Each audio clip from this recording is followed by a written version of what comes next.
Torej, verjetno ti bo tisti 26. januar za zmeraj ostal v spominu. Kako je bilo? Ja, nekaj posebnega, predvsem že dnevi pred tem 26. januarjem, sploh ta sobota, ki je nekako, kako naj rečem, šli smo z neko negotovostjo v Rim. Ja, vedeli smo, da bomo dobili, naziv, ampak kako bo potekal protokol, kako bo vse skupaj izgledalo, predvsem pa, kakšna občutja bomo doživljali ob tem, ja, tega si pa nihče ni znal predstavljati. Izmed, nas 5 Slovencev, ki smo bili, povabljeni v Rim. In sama sobota je že bila takšna v znamenju strogega protokola, vadili smo, kje sedimo, kaj počnemo, kaj lahko počnemo in kaj ne smemo početi. Potem pa sama nedelja, božje besede, začela se je že pri nas, ob 7:30 zjutraj, smo že bili v baziliki, maša je bila šele ob 10. uri in do takrat smo, še enkrat ponovili ves protokol, in se v tistem danem trenutku, ko si tudi gledal to vso opravo, ki jo imajo posamezniki, ki skrbijo, da vse poteka tako gladko na neki način, ja, te je prevzelo spoznanje: to je pa zdaj to. Zdaj se bo pa zares začelo." Kar pa ne smem in nikakor ne bom pozabila, je pa tisto, kar sem zdaj ugotovila, ko sem bila v Sloveniji nazaj, ja, da ni vsakomur dano, biti tako blizu, svetemu očetu, torej našemu papežu Frančišku. 1 uro, preden se je začela maša, je čisto nenačrtovano želel se osebno srečati z nami, vsemi nami 40 iz 11 držav sveta, ki smo bili poslani v Rim, da dobimo torej naziv lektorja. In smo šli v en zaseben prostor, kjer je potem, sveti oče prišel, se vsakim rokoval, poklepetal in pa seveda nam dal en takšen, ne samo blagoslov, ampak tudi dragocen spomin, njegov, rožni venec. Priznam, da, ja, se te dotakne, da je ena oseba, ki ima neko ime v svetu, ki tudi je prepoznan po svojih dejanjih, ohranja kljub zdravju in kljub starosti oziroma letom, in kljub temu, da mora nenehno biti na razpolago vsem, eno tako toplino in eno tako preprostost. In dati vedeti, da bi lahko vsak zmogel to, ja, bi bilo pa, verjetno vsak dan naš, veliko drugačnejši, kakor je. V tistem trenutku smo vsi imeli to občutje: "V redu, zdaj smo doživeli, to je to." Ampak ja, čakala nas je še maša, tam smo se potem še enkrat srečali z njim, ko nam je izročil, vsakemu posamezniku Sveto pismo v latinščini, in pa seveda nam poklonil tisti, velik blagoslov. In potem na koncu, ko smo v sprevodu se sprehodili skozi baziliko svetega Petra, tam med, 100 do 150 metrov smo kar prehodili, to je res veličastna zgradba. So nas vsi, ki so bili pri maši, bilo jih je preko 5000, od, škofov, kardinalov, duhovnikov in pa seveda, ostalih vernikov in pa tudi, iz celega sveta novinarjev, ker je bila tudi ta, vikend je bil, posvečen novinarjem celotnega sveta. So nam, vzklikali, se nam zahvaljevali, da smo sprejeli to službo. Najlepše je pa bilo, ko si slišal izmed vse te množice tudi slovenski glas, Bravo, Slovenija. To te pa poboža, ja. Nekdo, ki nima toliko izkušenj, da hodi v tujino, da je v nekem tujem svetu, med tujimi ljudmi, tujimi jeziki, se zavedaš, ja, kako je lepo, ko te poboža slovenska beseda. Kaj ti zdaj pravzaprav ta služba nalaga? Ko sem hodila, po baziliki svetega Petra po zaključenem tem obredu, sem se zavedala tega, da ne samo ponos, ganjenost, čast na neki način, ampak tudi odgovornost. Zdaj ne morem biti samo nekdo, ki bere božjo besedo zase, tudi za svoje duhovno življenje, ampak da je res tisto, kar že ves čas počneš, ali v cerkvi ali kje drugje, kjer ti je pač to namenjeno, da oznaniš to veselo oznanilo Božje besede, ki se mi zdi, meni osebno je to univerzalno. Kdo si ne želi biti ljubljen, kdo ne želi biti sprejet v vsakdanjem življenju, ne glede na to, v kakšnih okoliščinah se nahaja, ne glede na to, kakšne verske pripadnosti je. In Božja beseda nam vsem tem pričuje ves čas. In ja, se zavedaš, ne kot bremena, ampak tisto, glej, zdaj je to tvoja pot, ne. Težo odgovornosti? Tudi težo odgovornosti, ja, ne. Na neki način vsakodnevna, enostavna zadeva, ampak ugotoviš, da pa le ni tako, ne. Da pa nekdo te sliši, pa se mogoče prej sploh nisi tega zavedal. Nekoga nagovoriš, čeprav si samo posrednik Božje besede kot take. Čeprav so besede na papirju, v vsakem lekcionarju iste, v vsakem svetem pismu iste, ampak ljudje jih različno preberemo, razberemo in tudi različno se nas dotaknejo. In ni vseeno, kako živiš, kaj govoriš in pa kaj pričuješ. In če si odprt do same Božje besede, ni tako težko. Pa vendar, ko enkrat dobiš neki naziv, ja, se pa majčkeno tako zavedaš, ja, res je pomembno, kako živim. Zanima me, kako se ti pravzaprav sicer lotevaš. Branje pred ambonom, to je ena obveznost, pravzaprav je bila tudi pot, da si do tega naziva prišla, da ti je bil podarjen. Ampak vendarle, kako ti bereš Sveto pismo? Vsak dan recimo.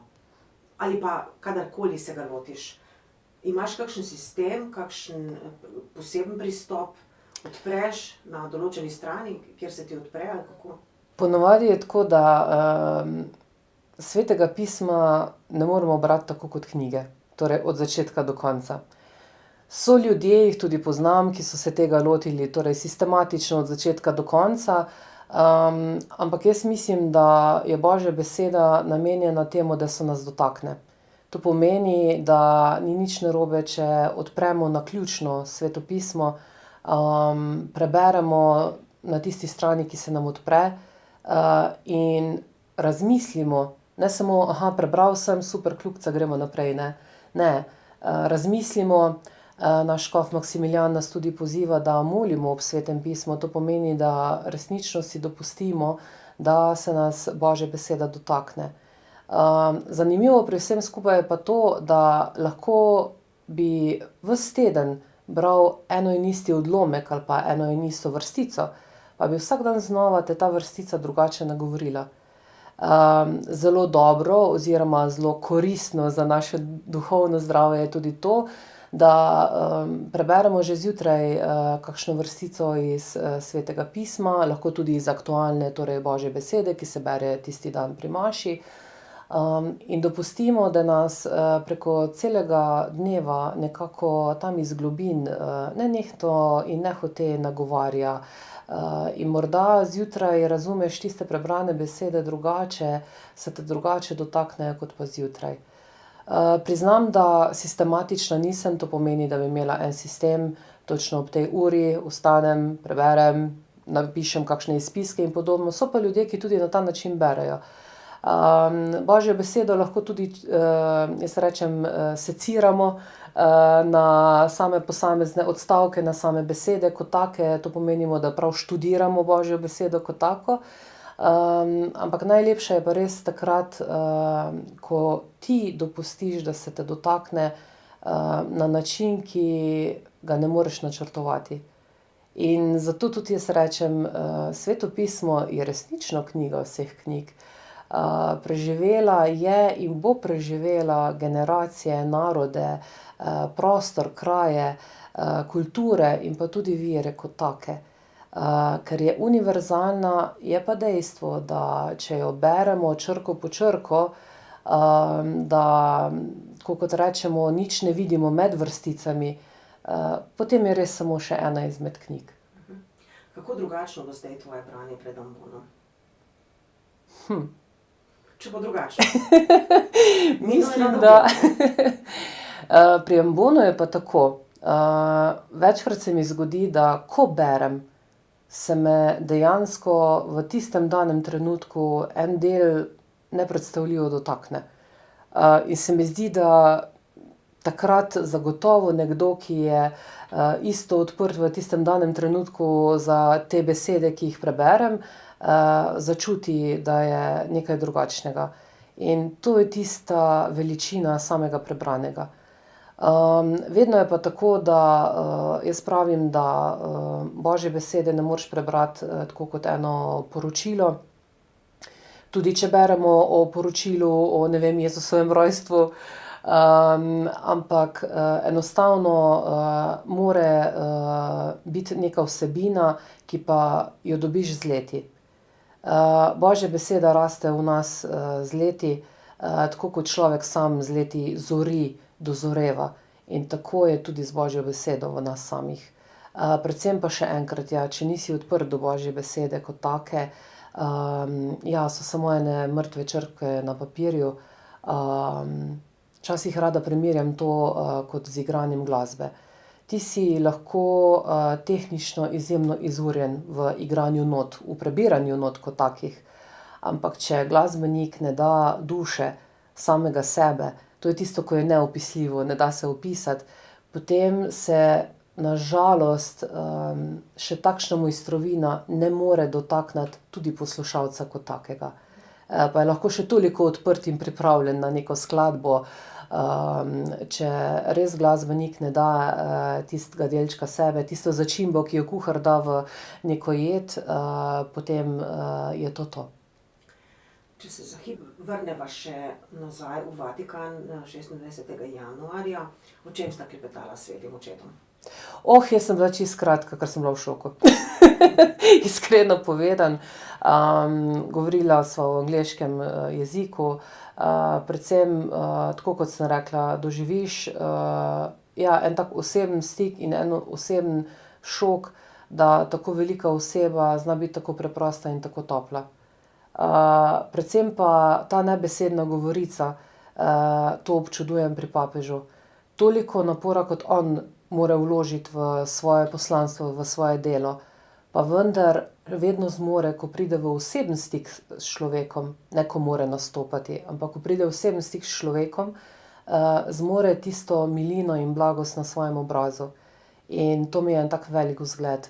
Ne glede na vse, kar se mu dogaja v ozadju, on zmore to blagost. Tudi, ne vem, ko smo potem imeli, ko nam je podeljeval sveta pisma, je vedno zmogel tisti blag nasmeh. Ne rabimo veliko besed v življenju, ampak resnično to, kar želimo svetu dati, da tudi dajemo. Preko teh res takih vsakodnevnih gest, kot so pogled, prijazen nasmeh in pa seveda tista toplina, ki jo kot oseba doživiš. In ja, tudi papež Frančišek rad prebira sveto pismo, dejansko mu je to ena hrana, če lahko temu rečem.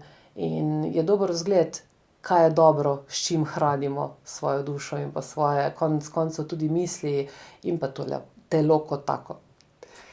Petra, hvala za vse tole povedano. Naj bo tvoja služba, tvoje poslanstvo, ki si ga dobila na svoja pleča, če grdo rečem, vendarle tvoje vsakodnevno početje. Ja, hvala. Upam, da mi bo dano. Če sem že bila poklicana, naj se svojim klicem tukaj sem res odzovem tudi v vseh svojih besedah in pa tudi dejanjih kot takih.